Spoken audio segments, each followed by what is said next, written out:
Boa noite, irmãos. Boa noite, Déboras. Boa noite, Baraque. Nós estamos aqui hoje reunidas, né, com o exército de Déboras, né, onde o nosso lema é: vamos lá, as Déboras, falar bem alto. Vamos lá? 1, 2, 3. Mães de joelhos, filhos de pé. Eu sou Adriana, tenho 49 anos. Me converti, conheci o Senhor Jesus há 8 anos já. Graças a Deus. Estava até comentando com a minha tia. Nossa, já faz 8 anos. Passa rapidinho, né? Sou mãe do Victor. Meu filho tem 31 anos. Meu filho, ele é dependente químico. Meu filho tem esquizofrenia. E meu filho é amado do Senhor. E por isso que eu estou aqui, né? Minha mãe, Deus já recolheu. Minha mãe orou por mim 21 anos. Minha mãe tinha os joelhos calejados. Às vezes ficava até ferido, tinha calo no joelho da minha mãe. E ela orou por mim 21 anos. E ela falava assim: eu não vou embora, Deus não vai me recolher enquanto você não ser crente. Ela falava crente, né? Não ser crente. E foi assim que aconteceu. Graças a Deus ela teve a oportunidade de ficar comigo, 6, 7 anos, né? E depois o Senhor recolheu. E ela viu a glória de Deus. Ela era uma Débora, era uma mulher de oração. E ela teve o privilégio de ver as respostas dela. O Senhor respondeu, né? E eu vou contar um pouquinho do meu... Vou só virar aqui um pouquinho.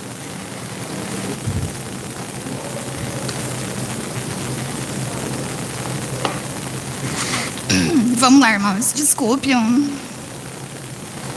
Bom, eu falei do meu filho, né? Da minha mãe. E hoje eu venho contar para vocês o meu testemunho de vida. Irmãos, eu tinha uma mãe que Deus recolheu, uma mãe que conhecia o Senhor, uma serva de Deus, né? A minha família da minha mãe, da parte do meu pai, da parte do meu avô, eles eram da Assembleia de Deus, né? Alguns desviaram, alguns já voltaram, graças a Deus. E meu pai era católico, né? Então ficou aquela divisão. E eu conheci o Senhor só de ouvir falar, né? Mas agora os meus olhos veem. E hoje eu conheço. Hoje eu tive uma grande experiência de vida com Ele, graças a Deus. Bom, eu venho de um lar onde teve o divórcio muito cedo.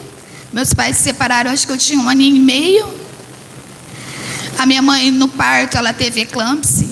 E da Santa Casa mesmo, da Santa Terezinha, né? Mesmo, ela já foi transferida para Tupã, o hospital psiquiátrico, né? Surgiu a esquizofrenia nela. E ela só saiu de lá, eu tinha 4 meses já. E eu fiquei aos cuidados da minha avó paterna, que também Deus já recolheu. E aí, com essa enfermidade, né, minha mãe não conseguiu me cuidar quando eu era pequenininha. E o meu pai não quis ela. Não quis uma esposa que tinha esquizofrenia, né, e separou da minha mãe. Abandonou minha mãe. E aí eu ficava assim, aos cuidados da minha avó paterna, né? Da minha mãe quando ela estava bem, das minhas tias, que moravam em São Paulo. Eu acho que não morava ainda, sei. E aí a minha mãe melhorou e foi trabalhar e me pegava e cuidava de mim, né? A gente sempre morava em casinhas assim, bem simples. Porque meu pai também não ajudava. Minha mãe era uma mãe solo, como muitas mães deve ter aqui hoje, né? Mãe solo é aquela que sustenta sozinha. A criança tem um pai, mas, né? Como eu. E às vezes ela tinha que me deixar em alguns lugares, com padrasto. E aí eu passei por abusos, né? Passei por abusos por um marido dela. Mas eu não sabia o que era aquilo porque eu era muito novinha. Eu acho que nem na escola eu estava. Então eu achava que ele fazia um carinho em mim, que aquilo era um carinho, né? Então eu não tinha noção daquilo. E depois também eu fui abusada por 3 rapazes, que eu não vou falar se era da família, se não era. Também eu tinha uns 6 aninhos, foram os 3 juntos. Que só depois também, eu só fui perceber isso, que era um abuso, depois que eu fiquei grávida, que eu tive meu filho. Aí eu fui entender o que acontecia comigo, porque eu não sabia, né, dessas coisas. Bom, e aí assim minha mãe ficava bem, ela cuidava de mim, né? E aí depois minha mãe se separou desse homem. E aí minha mãe foi morar com um moço bem mais novo do que ela. Ela falou assim para mim: filha, eu vou mandar você para casa do seu pai. Eu tinha 11 anos, porque eu tenho medo que você seja abusada. Hoje eu nem sabia que eu tinha sido abusada, e nem ela, né? E porque ele é novo e você já tem 11 aninhos, então eu quero que você fique com seu pai agora. E assim eu fui para lá. Meu pai já tinha refeito a família dele, já tinha um filho, meu irmão Alex. Eu tinha mais ou menos 11, 12 anos nessa época.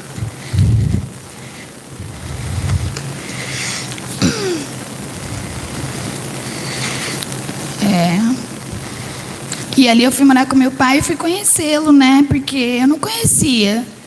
Só assim, quando eu era pequenininha, às vezes ficava lá na minha avó e ele ia. E aí eu encontrei também um homem que não conversava, que não era carinhoso, que mulher não podia nem no portão, um homem machista, um homem agressivo, que era bom para os outros de fora, mas para mim ele não foi. Nunca me deu, falar assim, desculpe, uma calcinha, né? Até quando eu fiquei mocinha, nenhum motes. E muito rígido mesmo. Bom, e eu tinha uma vizinha que morava ao lado da minha casa. Ela se chamava Dona Maria. Dona Maria, ela era da comunidade católica e eu fazia parte. Eu trabalhava com crianças. Fui abusada também na minha primeira comunhão pelo padre. No dia da minha primeira comunhão, ele me beijou e passou a mão no meu peito. E eu achava que era um carinho também. Eu era muito inocente na época. Eu não tinha com quem conversar, eles não conversavam comigo. Então, e a televisão, não tinha essas coisas na televisão, porque eu já tenho 49 anos, né? Não tinha internet, então eu achava que era tudo normal, porque eu vinha lá de trás, as pessoas abusando, então eu achava que aquilo fazia parte. Hoje eu dou risada, né? E ali com a Dona Maria, eu era professora de catecismo, ia nas comunidades, rezava o terço, né? E meu pai só deixava eu sair com ela. Não podia sair com amiga, nem com amigo, com ninguém. E ele também não saía comigo. E ali na Dona Maria eu conheci uma moça. A filha dela tinha casa com uma moça, né? Como diz aí, eu era sapatão. E tinha casa com essa moça. E eu comecei a conviver com elas, assim. Às vezes meu pai saía, eu dava um pulinho ali, dava uma olhada. E foi criando aquela curiosidade, né? E eu era bem tratada, elas me ouviam, elas conversavam comigo. E eu me sentia bem ali. Aí quando estava na hora do meu pai chegar, eu corria para casa, senão ele me batia. E ali eu fui pegando amizade.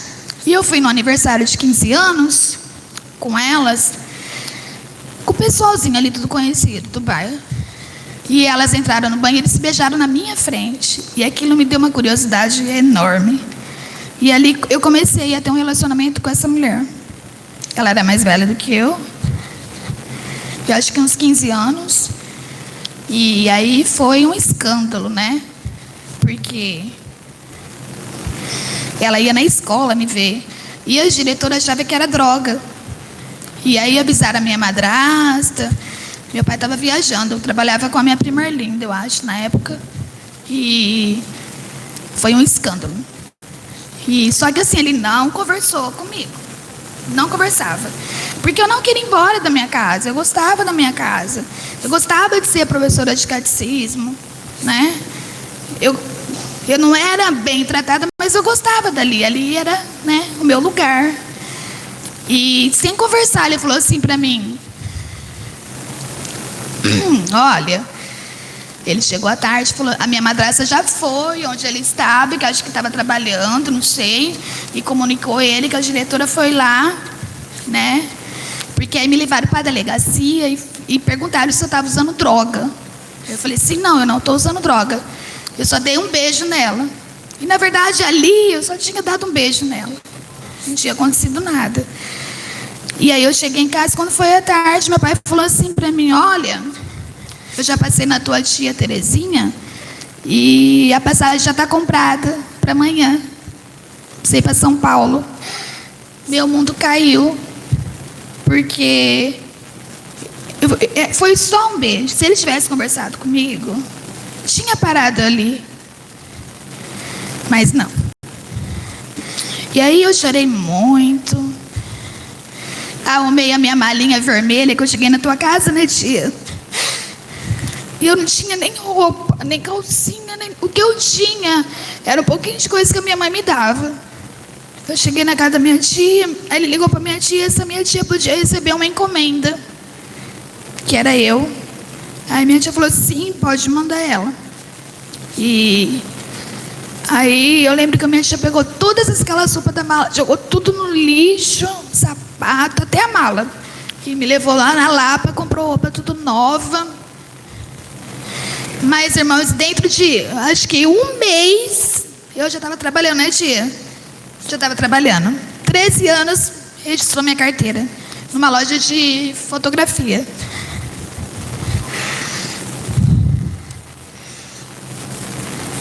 Peraí, porque senão eu me perco.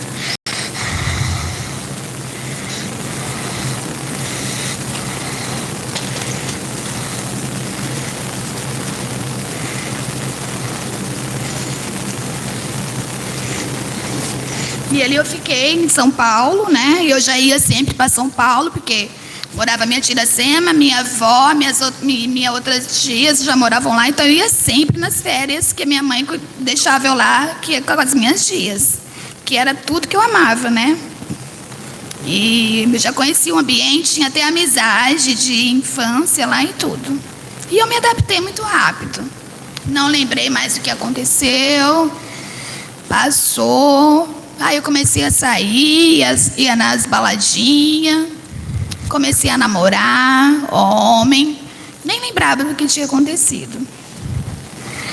Arrumei um serviço em um restaurante, e ali eu era caixa, eu limpava o ambiente, eu chegava mais cedo, eu limpava tudo, e eu era caixa, e depois eu era garçonete. E ali eu conheci o pai do meu filho. 20 anos mais velho do que eu. E aí eu abracei, né? Porque a gente vai abraçando o que vem, né? Você põe seu filho para fora, depois não reclama, né? Porque ele vai abraçando o dono da boca, né? Vai abraçando o homossexual, e aí vai indo, né? Aí depois não pode reclamar. Não pode ter vergonha do filho, né? E foi isso que aconteceu. E aí eu abracei o pai do meu filho, fui morar com ele. Coisa de um mês, assim, eu já fiquei grávida. Eu me casei.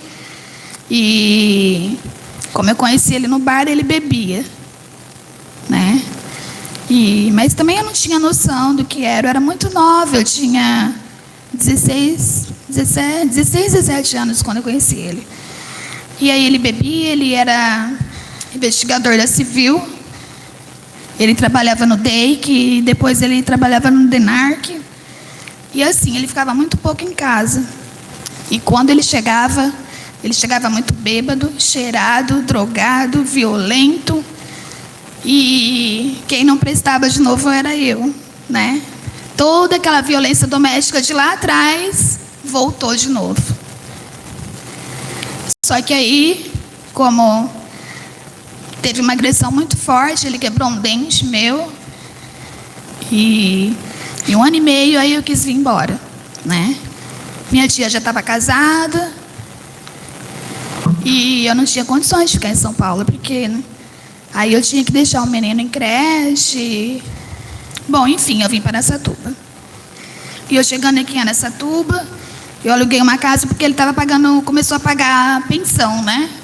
E aquele dinheirinho dava para eu pagar a escolinha do Vitor. Ele estudava lá na Luluzinha. E eu aluguei uma casa ao lado da minha mãe, ali no Ipanema. E fui trabalhar em feira, na madrugada. Essa feira de legumes antes era forte na cidade, agora não é mais, né? Comecei ali a trabalhar.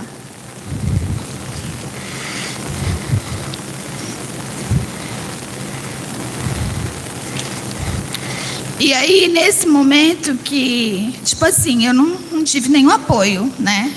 Eu tinha o dinheirinho do Vitor, que na época acho que era assim, uns R$500 hoje. Não lembro, que faz muitos anos.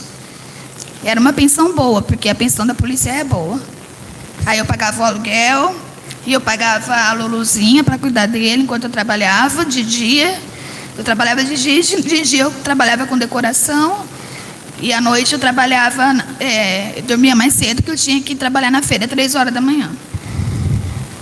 E aí, como ela morava do lado da minha mãe, eu deixava o Vitor na cama dela.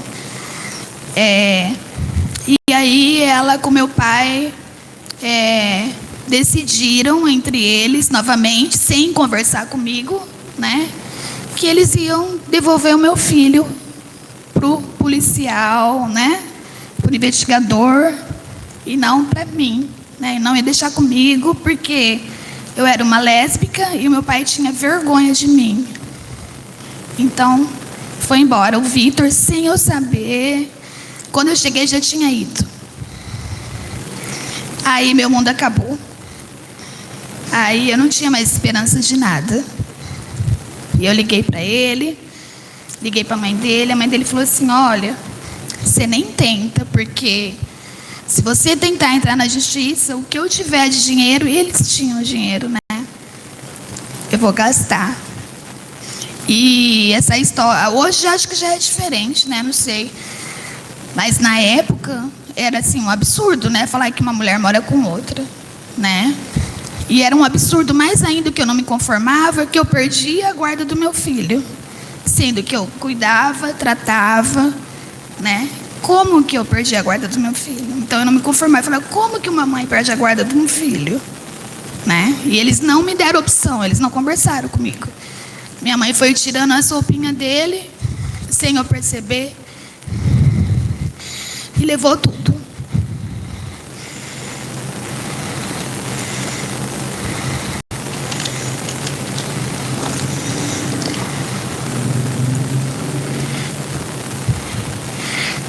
Bom, irmãos, e aqui começou, né? Começou o desespero, começou a desesperança, começou a descrença, né? Porque lá, se eu conhecia Jesus só de ouvir falar, imagina como eu estava aqui. Para mim, ele não existia mais aqui, né? Na minha concepção, né? Desilusão, depressão. Eu emagreci 15 quilos em 1 semana que o Vitor foi embora. Eu era gordinha, eu lembro que eu fiquei magra, seca. Até que foi nessa parte aí foi bom. Tristeza profunda, internações, mutilações, E as tentativas de suicídio começaram. E aí eu comecei assim. Hoje eu não consigo, porque eu tinha uma insônia, eu tenho até hoje, né, essa insônia. Virou uma insônia crônica. Assim, eu ia no médico, o médico falava assim, toma 2 comprimidos à noite para você dormir. Eu tomava uma cartela. E aí, eu dormia. E aí eu acordava, tipo, 10, 11 horas da manhã, e eu tomava mais. E assim ia indo. Sabe? Aí passava um tempo, eu estava melhor, eu ia trabalhar. E indo assim.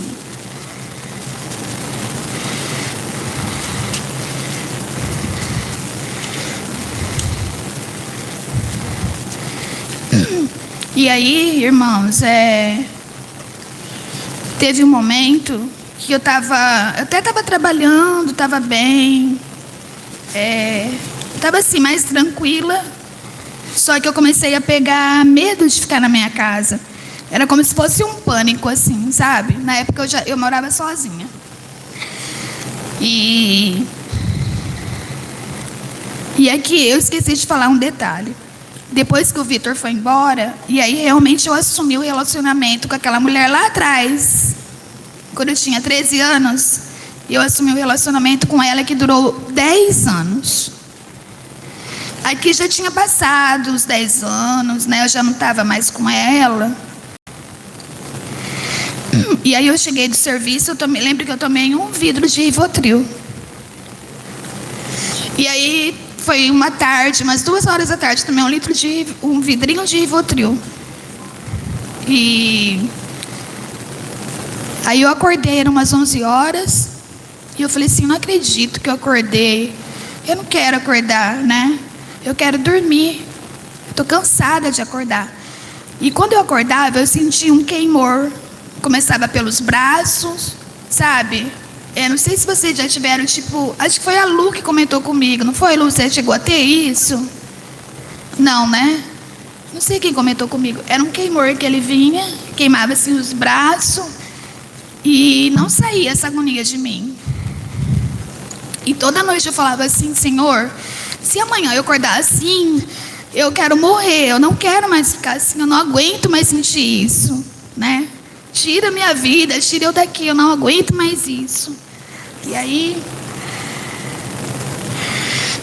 o Senhor me deu um texto aqui em Jó. E Jó 7, do 4 ao 9. Se vocês quiserem acompanhar aí, diz assim: ao deitar-me, penso, quando me levantarei? Mais comprida é a noite, e viro-me na cama até amanhecer. O meu corpo se vestiu de vermes. Não se vestiu de vermes, mas era aquela agonia. Eu me cortava, eu ficava nervosa, eu me machucava, sabe? Era isso que acontecia comigo. De verme, de cascas de feridas. E a minha pele está quebrada e verde de pus. Os meus dias são mais velozes do que a lançadeira do tecelão. E terminam sem esperança. Lembra-te, ó Deus, de que a minha vida é um sopro, e os meus olhos jamais tornarão a ver a felicidade.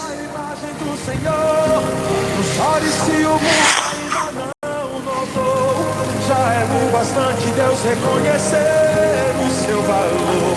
Você é precioso, mais raro que o puro de Ofir. E aí, como eu não dormi com aquele vidro de Rivotril, eu peguei da minha vizinha alguns comprimidos, 140 comprimidos. Eram tudo comprimidos antipsicóticos. Não me lembro agora os nomes. E eu tomei todos. E eu fui debulhando em cima da pia. E não descia com água. Eu abri uma latinha de cerveja que eu tinha. Tomei. E aqui, gente, eu comecei a a me aproximar da minha mãe, né? Antes até de eu ter cometido suicídio. Eu já estava me aproximando dela, a depressão, e ela me ajudou muitas vezes. E ela sempre falava isso: estou orando, filha. Olha os joelhos da mãe. Enquanto você não tem encontro com Deus, eu não vou parar de orar. E eu não vou embora daqui. E eu tomei esses comprimidos, né? E eu caí na cama. Eu lembro que eu mandei mensagem para alguém e até que depois de 3 dias me acharam. Eu já estava desfalecida, né? Toda vomitada, toda cheia de fezes. E dali me levaram para Santa Casa. E ali eu fiquei por 15 dias entubada. E os médicos me deram 4% de chance para sobreviver. E eles disseram que isso seria só por um milagre. Minha tia veio ficar com a minha mãe, né? Porque a minha mãe era doente. Minha tia veio de Itatiba, ficou comigo. Eu lembro que ela ficava comigo no quarto, lá na Santa Casa. Ela ficava assim... Falei, meu Deus, que essa mulher tá na minha cabeça. Eu não era crente ainda, né? Ela chamava outra mulher do outro quarto e as duas ficavam a noite inteira na minha cabeça, orando. E eu não falava. E na UTI, teve um relato que aconteceu que depois, né, que eu me converti, que eu fui entender. Tinha momentos que elas iam me dar banho, aí vinha uma enfermeira e falava assim: eu vou arrumar uma camisola bem bonita pra ela. Trançava meu cabelo, eu não sei se isso aconteceu. Trançava meu cabelo, dava banho em mim, aí vinha outra enfermeira e falava: não, por que você tá puxando o saco dela? Você não vai fazer nada não, deixa ela sem camisola. Não precisa lavar o cabelo dela não. Eu era muito vaidosa, porque eu tinha um cabelão loiro na cintura, né? E eu não sei se isso foi uma guerra espiritual, mas eu me lembro disso, que aconteceu. E por ali eu fiquei 15 dias, e a minha mãe orar todos os dias, e a minha tia orar todos os dias naquela UTI. Eu não lembro de nada, elas que falam, né?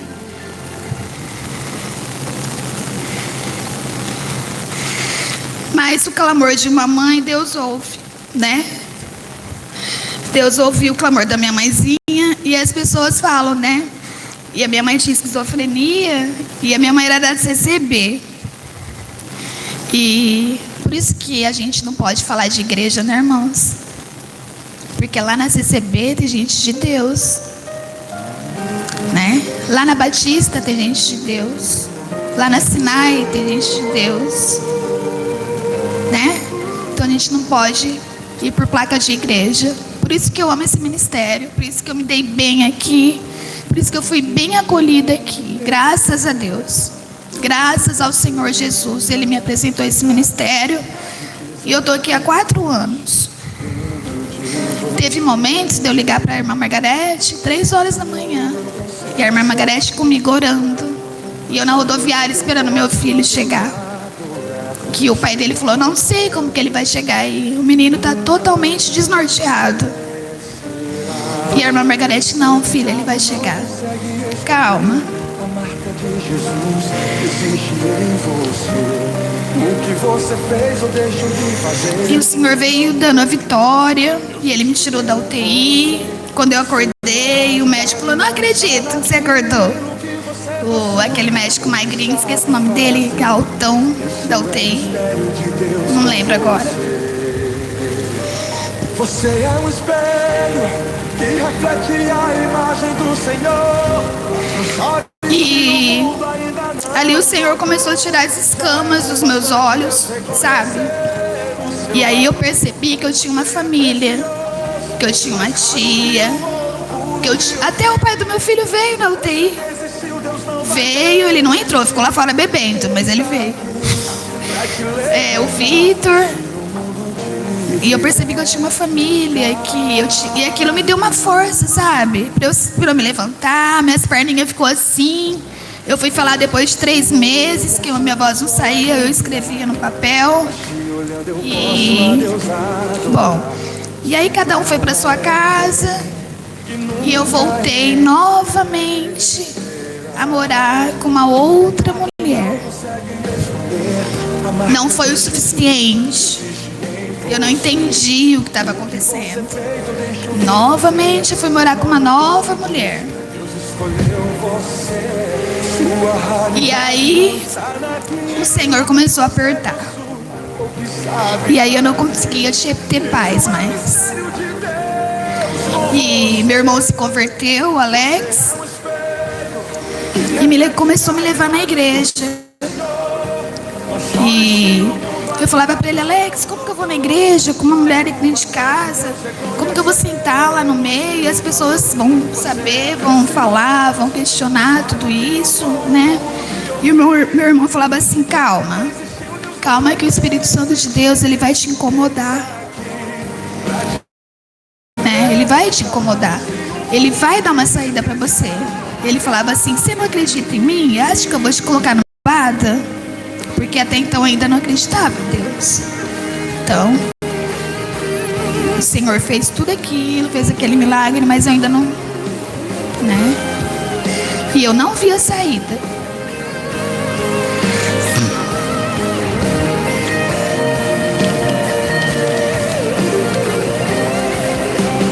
E aí comecei na igreja. E foi aumentando uma esperança, foi aumentando, sabe? Comecei a ver meu irmão dar a mão assim com a minha cunhada. Eu falava assim, na época, né? Nossa, se eu tivesse alguém para entrar aqui, né, de mão dada na igreja e sair. Nossa, que gostoso que seria. E aí o pastor Marcelo fez um apelo, né? Que quem gostaria de aceitar Jesus, que fosse até lá. E eu vi todo mundo indo e eu fui. Porque eu também não sabia o que era isso, né? Eu não frequentava a igreja cristã, né? A igreja que eu frequentei foi lá atrás, a católica. E aí aquela igreja lá é grandona e eu fui lá. E aí aceitei Jesus. E quando eu voltei, meu irmão tava assim em lágrimas, me abraçou. Ele falou assim, ó, ele chama de filha. Ele falou assim: olha, filha, a partir de hoje você vai ver, Deus vai te incomodar. E eu falei assim: o que eu faço com a que tá lá em casa? Ele falou: calma, calma, calma que Deus vai te dar uma saída. E aí eu comecei a ir para encontro com Deus, célula. E chegou um momento que eu cheguei e falei assim: olha, eu gostaria que você fosse embora da minha casa, que a partir de hoje eu sou crente. Falei assim, né? Sou crente e eu não quero mais você na minha casa. Você está começando a me incomodar, né? E eu me lembro que a menina levou um susto, porque ela não esperava, né? Realmente foi uma ação ali divina mesmo, tanto para mim quanto para todo mundo, até para o meu irmão, né? E assim que essa menina foi embora, eu fiquei sozinha em casa. E aí eu comecei a planejar de novo. Porque sabe quando sentir as rédeas sua e você não... Você se sente sozinha, né? Minha mãe estava lá orando. Claro que a minha mãe estava orando. Eu não sabia o poder da oração, né? Mas a minha mãe sabia. Minha mãe não ia na minha casa. Minha mãe falava assim: enquanto você estiver nessa vida... Eu convidei ela para ir no ano novo na minha casa. Ela falou assim: eu não vou. E aí eu comecei, falei: meu Deus, mas o que é isso? Que vida é essa? Né? Que eu não posso receber uma mãe, que não vê ninguém na minha casa. Que negócio é esse? Começou a cair as escamas assim, sabe? E eu tirei a trave. Tirei isso daqui, joguei num surto meu de raiva. E aí a minha vizinha viu, me levou para a Santa Casa. Aí colocaram de novo, me deram calmante. Aí meu irmão foi lá. Aí meu irmão falou assim: Odri, é o seguinte, ou você só tem dois caminhos. Ou você vai para Deus, ou você vai ficar aqui. O que eu posso fazer para você? Vim aqui, te levar para casa. Você dorme lá uma noite, depois você volta, porque eu tenho minha família, né? Eu não tenho muito o que fazer para você. Só Deus tem. Então você tem que tomar uma decisão. E a partir dali eu comecei. Meu irmão foi embora. E aí eu lembro que eu abri a Bíblia, sabe? Estava naquelas partes de bênçãos e maldição. Parece que caiu assim as escamas. E eu comecei a ler aquilo. Eu falei, Senhor do céu, era até para ter matado meu filho. Né? E comecei a entrar em desespero, assim, pelas coisas erradas que eu tinha feito. E, sabe, fiquei desesperada. E liguei pro meu irmão. E meu irmão falou assim, Dri, é assim. Agora você vai começar a ver as coisas diferentes, né?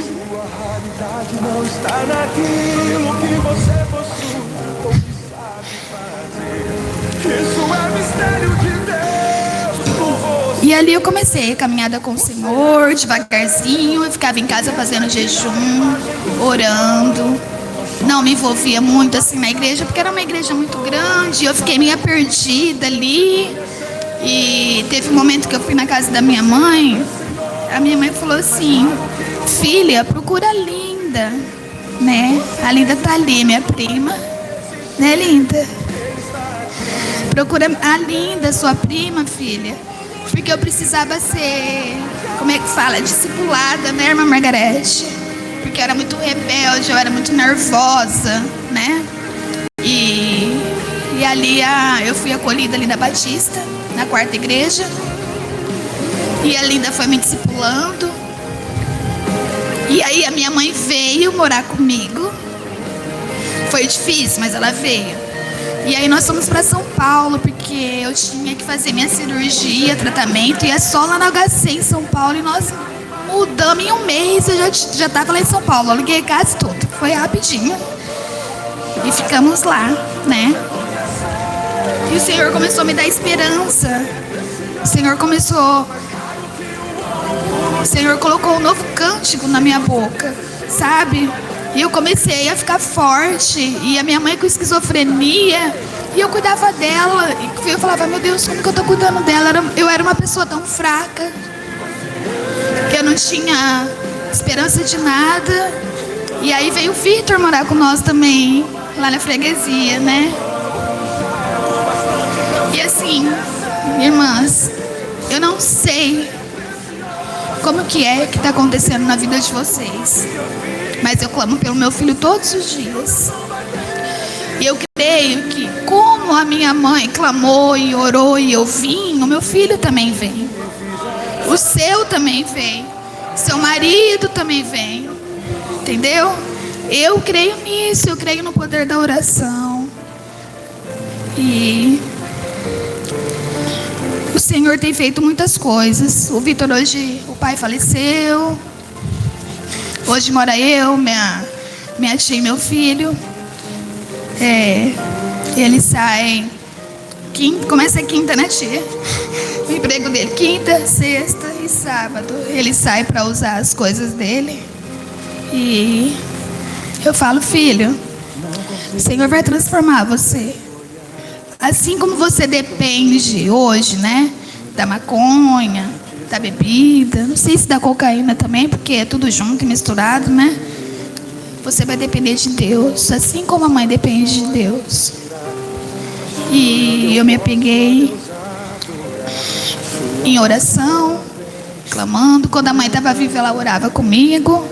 Ela falava, ajoelha aqui, é de joelho. Igual a irmã Thaís fala, é de joelho. E a gente orava pela conversão do Vitor. E assim, sim.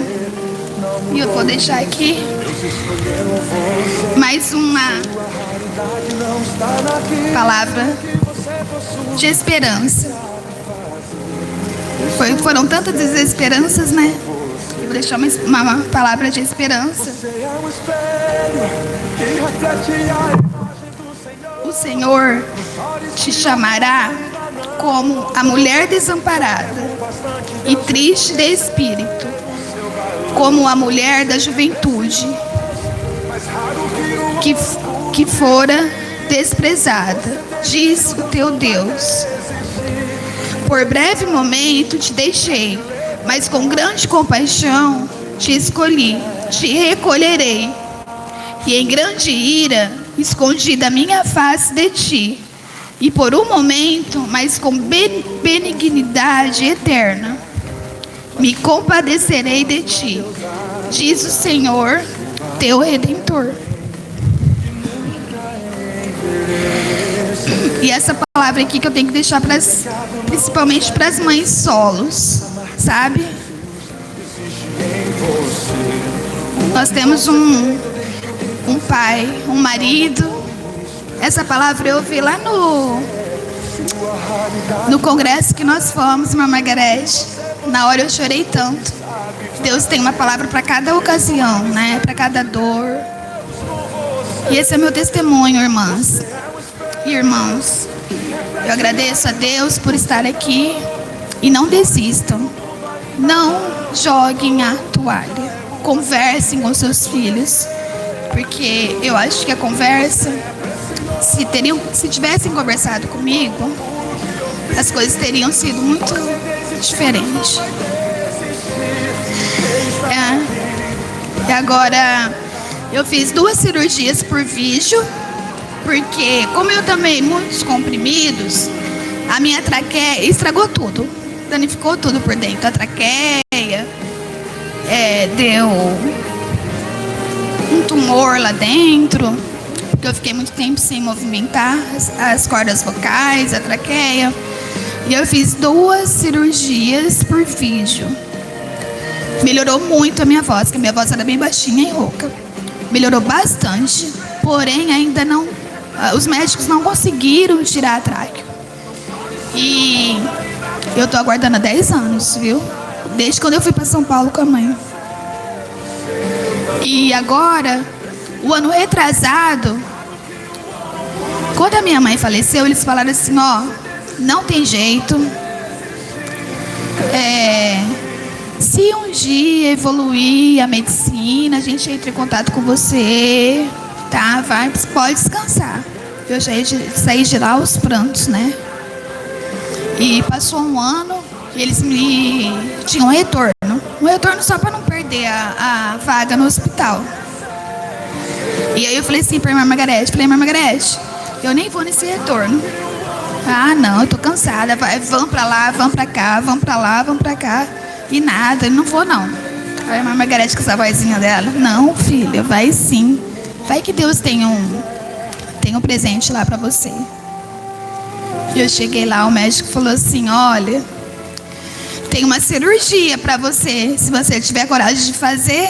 Eu falei assim, eu tenho. Ah, mas eu nem falei. Eu falei, não, mas eu tenho. Aí ele falou assim, ó, a gente vai tirar um pedaço da costela, lá dentro tem uma membrana e nós vamos fazer uma prótese dentro da sua traqueia. Só que agora vai ser uma cirurgia externa, né? Vai abrir aqui e bem mais complexa. Se você tiver coragem de fazer, a gente faz. E aí essa cirurgia está marcada agora para o dia 21 de agosto. E aí eu gostaria que vocês estivessem orando por mim, porque eu tô bem com medinho, né? A gente é ser humano, né? Vai chegando perto, eu já engordei 5 quilos esse mês. Mas eu creio que está nas mãos do Senhor. E eu vou retornar aqui não vai ser agora, né? Porque vai ter que esperar cicatrizar tudo. Aí depois vai fazer uma outra cirurgia. Mas em nome de Jesus, eu vou tirar o dedo do buraquinho aqui. Tanta vergonha que eu senti, irmãos. Tanta gente que me olhava diferente. Falava lá, ó. Deus abandonou aquela ali. Nossa, me chamava de suicida, de depressiva. Eu fui muito humilhada. Mas o Senhor me exaltou. E agora a minha caminhada começa. Minha caminhada está só começando, né? Para ver a vitória em relação do meu filho. E tamo junto, viu? Obrigada, Deus abençoe a todos. E desculpe o atraso que eu tive, mas é que a gente veio devagarzinho, que eu tirei a carta há pouco e a tia estava com medo de eu matar ela. Obrigada, irmãs. Obrigada, irmã.